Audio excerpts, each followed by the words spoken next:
A reading from the book of Genesis. At the time when the Lord God made the earth and the heavens, while as yet there was no field shrub on earth, and no grass of the field had sprouted, for the Lord God had sent no rain upon the earth, and there was no man to till the soil. But a stream was welling up out of the earth, and was watering all the surface of the ground. The Lord God formed man out of the clay of the ground, and blew into his nostrils the breath of life. And so man became a living being. Then the Lord God planted a garden in Eden in the east, and he placed there the man whom he had formed. Out of the ground the Lord God made various trees grow that were delightful to look at and good for food, with the tree of life in the middle of the garden and the tree of knowledge of good and evil. The Lord God took the man and settled him in the Garden of Eden to cultivate and care for it. The Lord God gave the man this order: "You are free to eat from any of the trees of the garden, except the tree of knowledge and good and evil. From that tree you shall not eat. The moment you eat from it, you are surely doomed to die." The word of the Lord. Thanks be to God.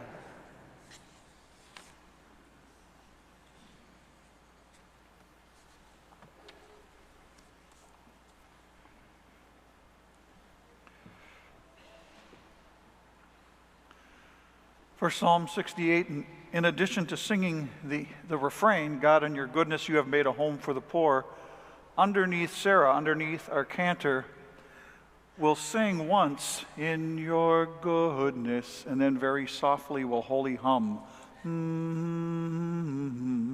Feel that vibration in your whole body. Try it with me once. In your goodness. In your goodness, and then hum. We keep humming.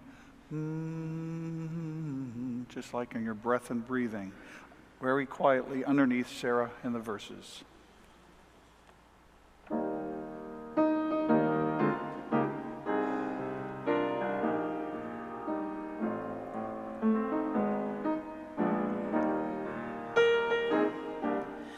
God, in your goodness you have made a home for the poor.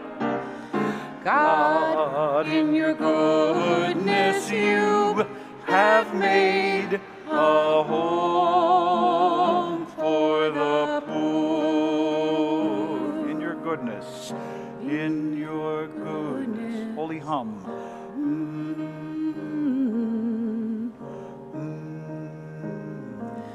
The just shall rejoice at the presence of God, shall exalt and dance for joy. Oh, sing to the Lord, make music to God's name, rejoice, exult before God. God, in your goodness you have made a home for the poor. In your goodness. In your goodness. Holy hum.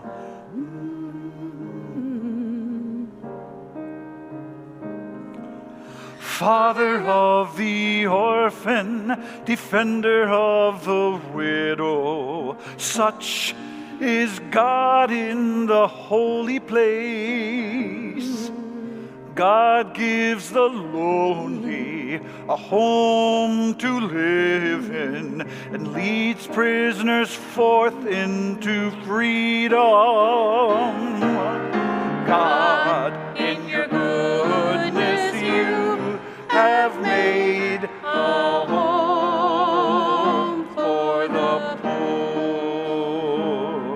goodness, in your goodness. Holy hum.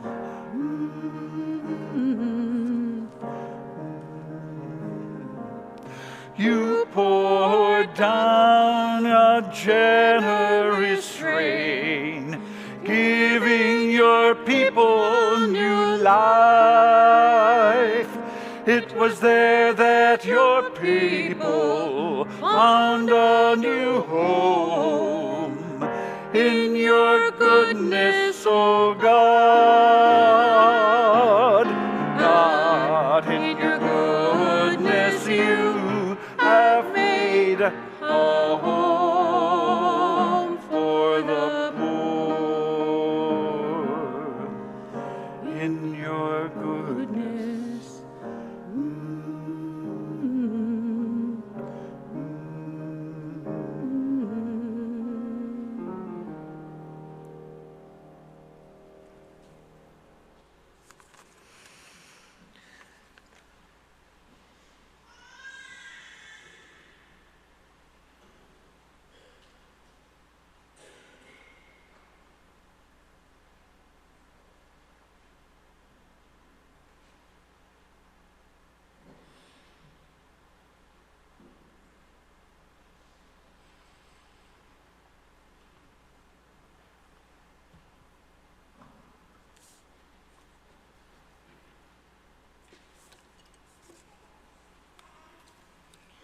A reading from the letter to the Hebrews. Brothers and sisters, you have not approached that which could be touched, and a blazing fire, and gloomy darkness, and storm, and a trumpet blast, and a voice speaking words such that those who heard begged that no message be further addressed to them.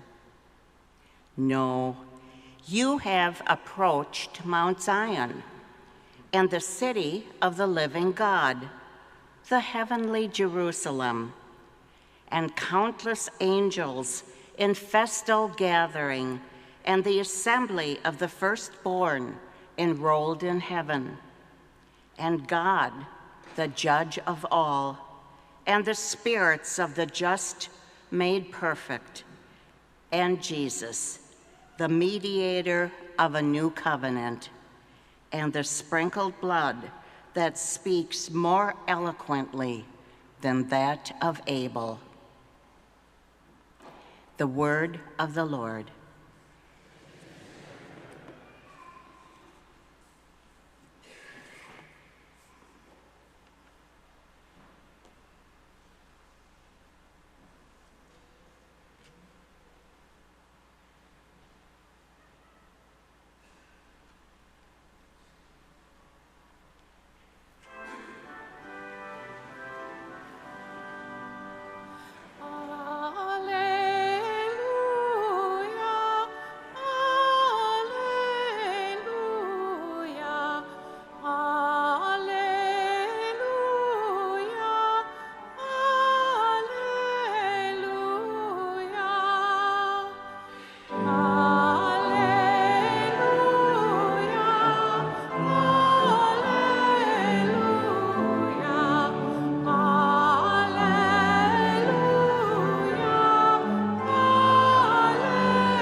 The Lord be with you.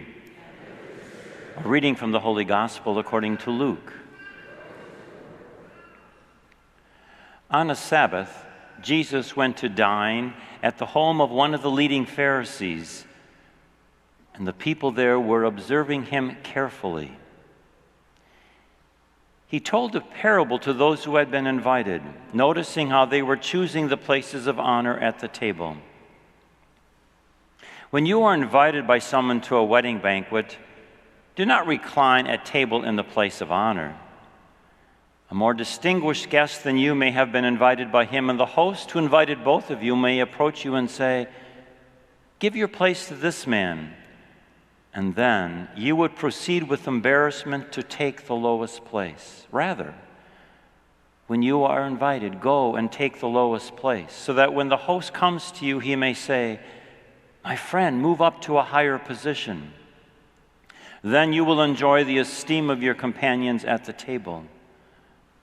For everyone who exalts himself will be humbled, and whoever humbles himself will be exalted.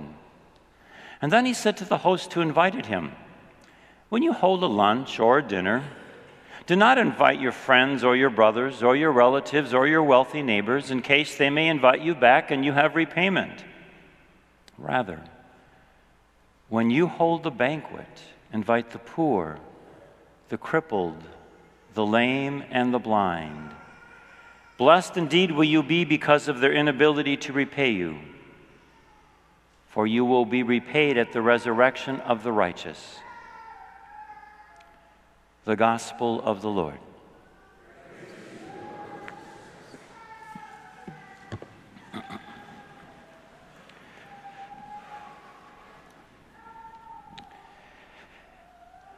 Meals and wedding feasts. Today we wouldn't have to worry too much about where to sit at a wedding because you get a place card and they tell you where to sit, right? But in my home, and I heard this at staff prayer, when a house full of people came over, there were sometimes several tables. There was the table, which is where the adults and those important people sat. And then someplace along the line there was a kids' table. And eventually you moved your way along, and maybe you got into that adult table eventually. But even if there were no guests, there was a chair where Dad sat, and there was a chair where my eldest brother sat, and no one ever sat in those chairs. And they even remain empty when they're not there. Isn't that amazing? So places of honor, exalted, humbled, what does that all have to do with us? Well, I confess that whenever I read the gospel, I first go to, it's hard to be humble when you're perfect in every way. Anybody ever feel that way? So to me, humility and being humble has to do with being honest. It has to do with that word we heard in the opening prayer, reverence and respect. Being humble does not mean that I am no good and I am unworthy and I am terrible and I am... Being humble means that I know I am not the king of the universe and that I am not God. Being humble means that I am on this earth with you. One of the things my first pastor taught me was that if you raise someone up, it likely means someone has to be lowered. And for him, that was not in his DNA. And so he taught me that. So being humble and being exalted. You know, this is Labor Day weekend. Many of us who are working get a day off with pay on Monday. Some people still have to go to work to serve us. But have you ever noticed, and one of the reasons we hold up this Labor Day thing as a nation is that sometimes we get things mixed up. Sometimes we think the laborers are just a means to an end, and we forget their dignity and treat them with no respect and no regard. And that's happened throughout history. It happens today. And that is not what humility is about. Humility is about that every one of us is created by a God, and we are all brother and sister. In a moment, I'm going to shift to this feast of the World Day of Prayer of Care for the Earth. When you and I tend to think, well, the earth is just there for us. It doesn't matter what we do to it. It's there to meet every one of my needs, and I don't care about the earth for anyone else after me. Then we're not acting with humility. We're acting with arrogance. I guess the opposite of humility would be arrogance, entitlement. And you're here to meet my needs, and I certainly am more important than you. Humility. Now, Jesus gave a great way, and we do that here in church. You know that? One of Paul and Ashley's child decided to sing when we weren't singing, and so Paul left. He didn't have to, but he did. And years ago, we would consign them to that room back there, where it's a terrible place to pray. Ventilation's bad. It's just an ungodly place. It doesn't have anything to do with. We've said that's a bad idea. So we now have a welcome center where people can go wander with a little bit more dignity. Or have you ever noticed on Christmas and Easter, people get here early to try to reserve pews. And those people that come at the end, too bad. Stand someplace. Seating. It shows a respect. What would it say if the last family to walk in with 3 little kids in the front row would get up and walk out? We'd be astounded. I digress. Let me talk a little bit more about this humility and being exalted. Luke messed this up because he told them a parable. He didn't tell them how to get honor and respect. He was telling them a parable. So what if and first of all, have you ever noticed that at many of the feasts in our world, the poor aren't there, are they? Or they're way outside or way far away. And we are told over and over in Luke's gospel that that's where Jesus tended to hang out. That's where God tended to hang out. So here, how about if I said it this way? If those who exalt themselves, raise themselves up before others, they will be humbled by God. And those who humble themselves before others, they will be exalted by God. When we add the God into those simple words, it begins to identify who do we ultimately want to be honored and respected by, and it is by God. And so that challenges us in this lifetime of places of honor, and who is at and who is not at the table today. And who is it that we, in our minds, in our attitudes, who do we find ourselves sitting with? Because it seems to suggest that those who are set aside by our world, when the final banquet comes, they and those who sit with them will say, "Come on up to a special place of honor reserved for you." Here's the two for today: a World Day of Prayer for Care of the Earth. In case you're all falling asleep, now we're going to all have a chance to participate. Please go to your prayer sheet. Jeff found for us this litany for the earth, and we're going to have assembly participation. So where it says all, that means all of us, okay? And so this is going to be one, and figure out what's going to happen next, people, okay?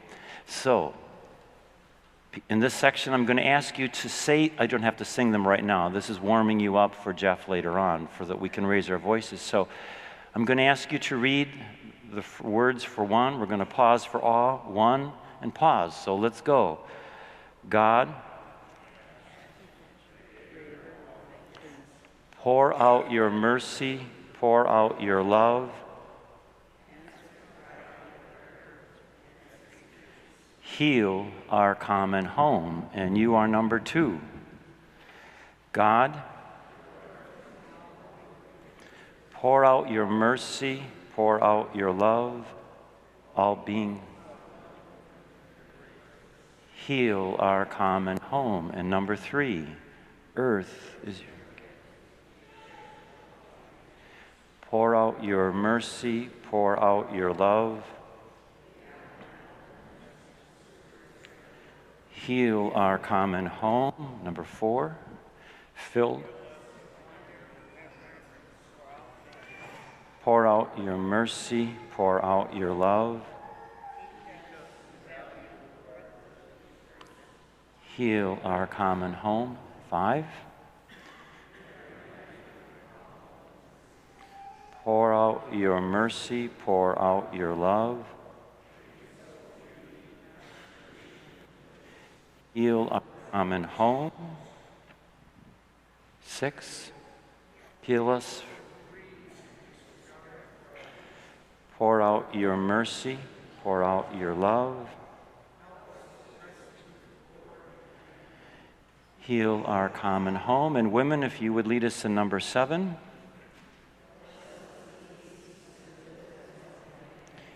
Pour out your mercy, pour out your love.